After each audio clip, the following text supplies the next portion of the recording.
Okay, let's see. DKL just bought the dark pool expiring next year in February. Someone bought 500 put with a strike price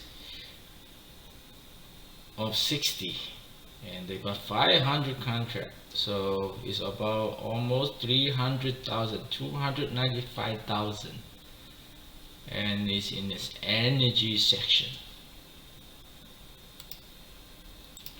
Okay, and as you can see, today it tried to break out, but it fell, so it's a fair breakout. So I bought 20 contract. 20 contract. Let me see. 20 contract with the earlier expiration day.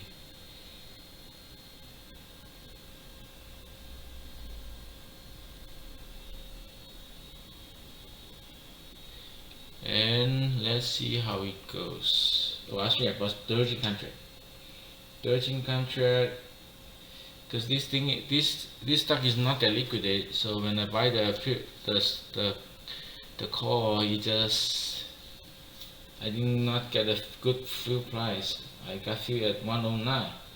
So let us see how it perform next week. And next week is Labor Day, so we don't have trading day on Monday. What a boomer. So let's see how it goes.